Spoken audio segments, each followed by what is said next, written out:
मफतराम महाराज की जय। सदगुरु प्यालादराम महाराज की जय। सदगुरु यमरतराम महाराज की जय। सदगुरु कांतिराम महाराज की जय। पधारेला हरिगुरु संतनी जय। આજની આ પવિત્ર અને પાવન ભૂમિ ઓગણસ ગામની મુકામે પરમ પૂજ્ય બ્રહ્મ ક્ષત્રિય અને બ્રહ્મ નિષ્ઠ એવા પ્યાલાદરામ મહારાજ તેમના ઘરે ગુરુ પૂનમનું આયોજન કર્યું અને મને લગભગ 32 વર્ષ જેવું થયું। 32 વર્ષથી તે ગુરુ પૂનમ ઉજવતા જાય છે એટલે કોટી કોટી વંદન છે તેમના પરિવારને અને તેમના સદગુરુને અને સભામાં પણ દરેક બેઠેલા માતા પિતા માતા બહેનો દરેકને મારા કોટી કોટી વંદન ને જય ગુરુ મહારાજ। એટલે પરમાત્માએ આપણને એક સરસ મજાનું આ મનુષ્ય દેહ આપ્યો છે એટલે તેને આપણે સાર્થક બનાવવાનું છે।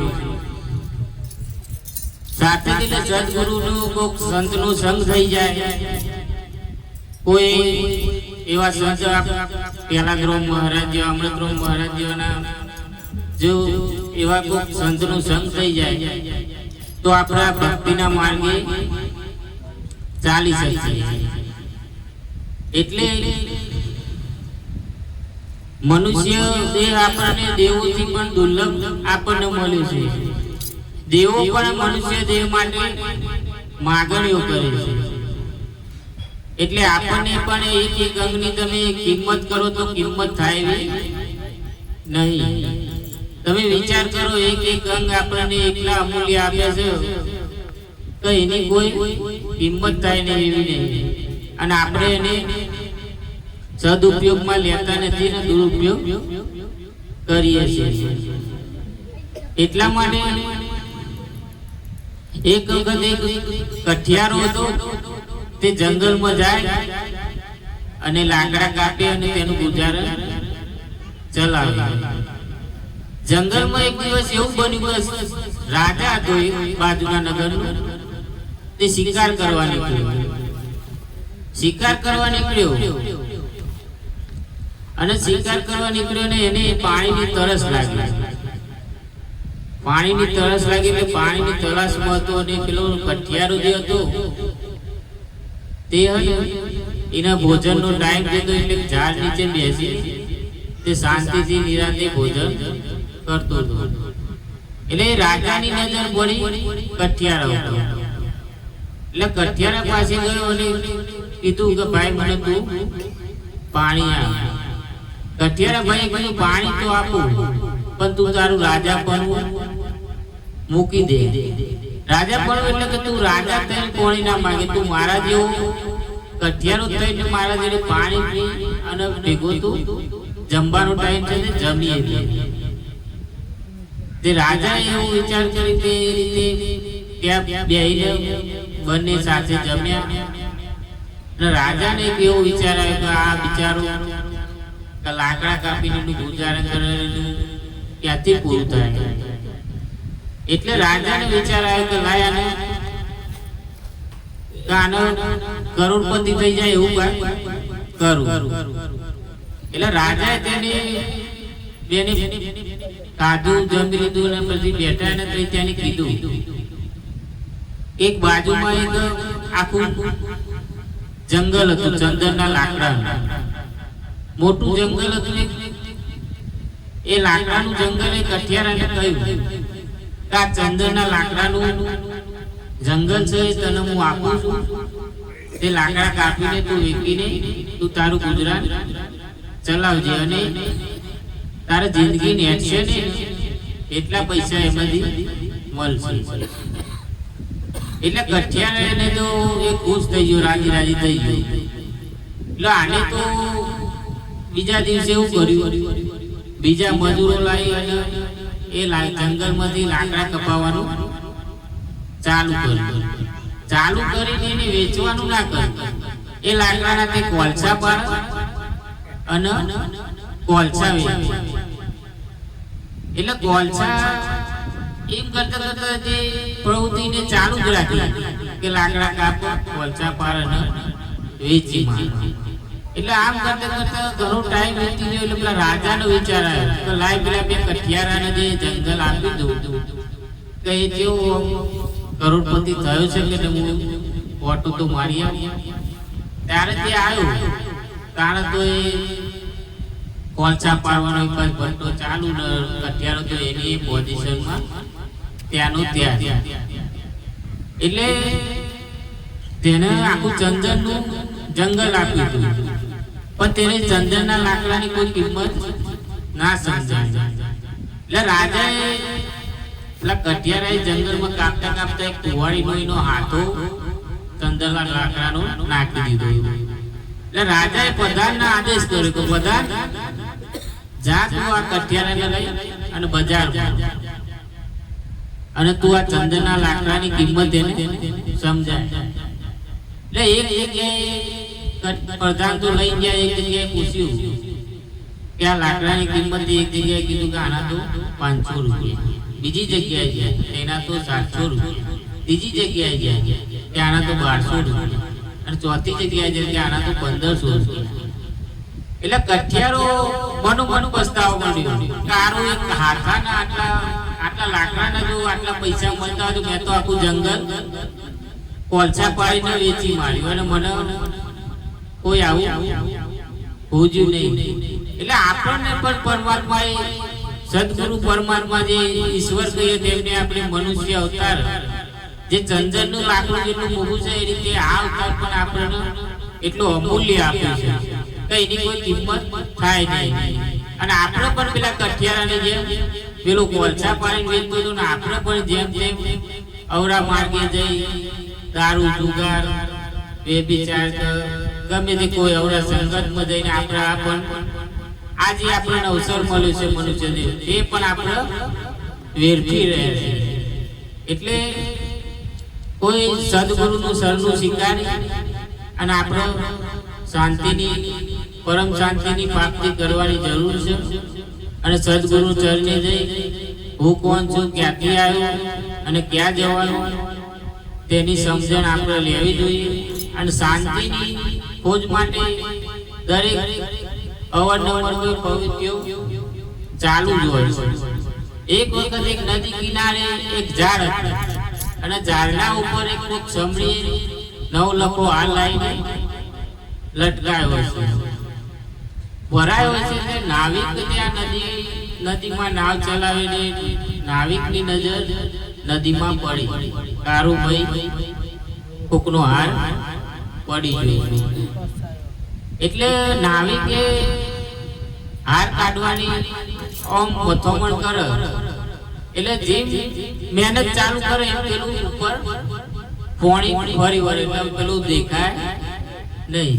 આમ કરતા કરતા એને મહેનત ચાલુ જ રાખે. પણ જેમ જેમ એ કાઢવા જાય એમ ઉપર પેલું પ્રતિબિંબ દેખાતું હતું, જે પાણી ઠરો તો પ્રતિબિંબ દેખાય, બાકી જે લેવા જાય એટલે બહુ ઢંકાઈ જાય. એટલે એમ કરતા કરતા મથમણ કરતો તો એવામાં એક સંત આવ્યા છે. સંત નીકળ્યા એટલે આપણે અને સંતની નજર પડી કે આ નાવિક કોક મથમણ કરી રહ્યું. એટલે સંતે પૂછ્યું કે તારું શું કોઈ જોઈએ? કે કોઈ તો કોઈ નહીં, પણ અંદર એક 9 લખો હાર મેં જોયો છે એને કાઢવા માટે હું પ્રવૃત્તિઓ કરું છું, પણ હારું લેવા જવું અને હાથમાં આવતો નથી. એટલે સંતે કીધું કે તું ખાલી ઉપર નજર નાખ, ઉપર નજર નાખ એટલે તને આખી વાત સમજાઈ જશે. તે નાવિકે ઉપર નજર નાખ એટલે એને 9 લખો હાર મળી ગયો. એટલે કહેવાનો સિદ્ધાંત એ છે કે જે સાગર રૂપી નદી છે, જે સંસાર રૂપી નદી, એમાં આપણે પરમાત્માને ખોરવાની અવારનવાર પ્રવૃત્તિઓ આપણે ચાલુ જ રાખીએ. નાવિક જે છે એ જીવ છે અને 9 લખો હાર છે એ જે પરમાત્મા રૂપ છે. એટલે એ પરમાત્માને પામવા માટે આપણે અવારનવાર ઉધમ કરતા જ રહીએ છીએ. એટલે શાંતિ માટે અવારનવાર આપણે કોક ને કોક બહુ જ ચાલુ રાખીએ છીએ. એટલે પ્રતાપરાવ મહારાજે એક વાણી બનાવી છે. એટલે વાણી બોલું પાછળ બોલાવજો કે નથી શાંતિ જગતની મોય રે અતારની દુનિયામાં.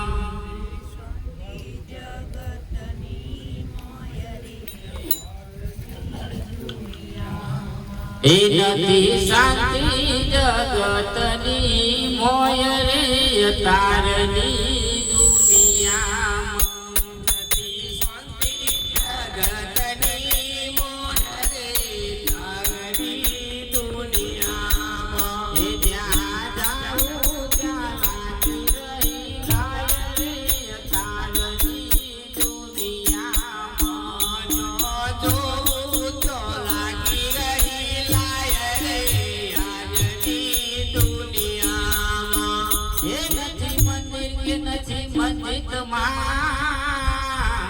અને નથી ગરીબની ઝૂંપડીમાં, કે નથી મંદિર કે નથી મસ્જિદમાં, કે નથી ગરીબની ઝૂંપડીમાં. એ જ્યાં જોઉં ત્યાં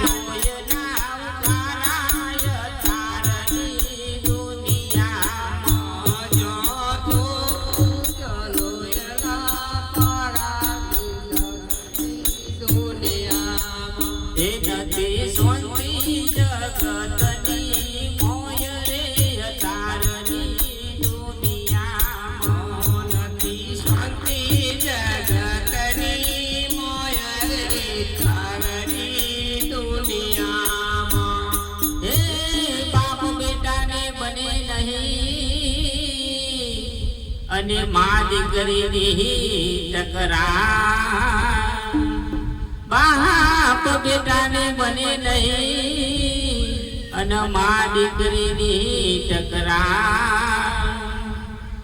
સાસુ લોકને વહુ એસ પર, સાસુ લોકને વહુ એસ પર, એના તો રોજ રોજ એક્સિડન્ટ થાય.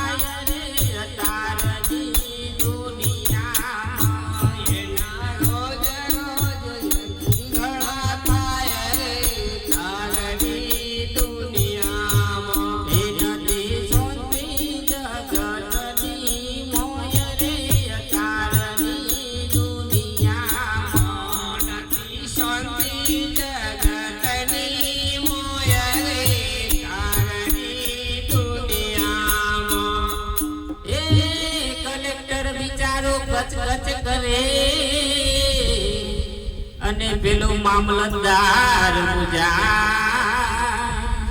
કલેક્ટર બિચારો કચ કચ કરે અને પેલો મામલતદાર મુજા. સરપંચ બિચારો શું કરે, સરપંચ બિચારો શું કરે, અત્યાર તો દારૂ ટલાટી નું થાય રે અતારની દુનિયામાં. દારૂ ટલાટી નું થાય રે અતારની દુનિયામાં. એ અત્યાર દારૂ ટલાટી નું થાય રે અતારની દુનિયામાં. અત્યાર દારૂ ટલાટી નું થાય રે અતારની દુનિયામાં. હવે આપણે ઘરની વાત કરીએ કે સસરાને તમે કલેક્ટર જાણજો અને સાસુ મામલતદાર. સસરાને તમે કલેક્ટર જાણજો અને સાસુ મામલતદાર. પરણ્યાને તમે સરપંચ જાણજો, પરણ્યાને તમે સરપંચ જાણજો. એ ઘરમાં વહુજી ટલાટી કહેવાય રે અતારની દુનિયામાં. વહુજી ટલાટી કહેવાય રે અતારની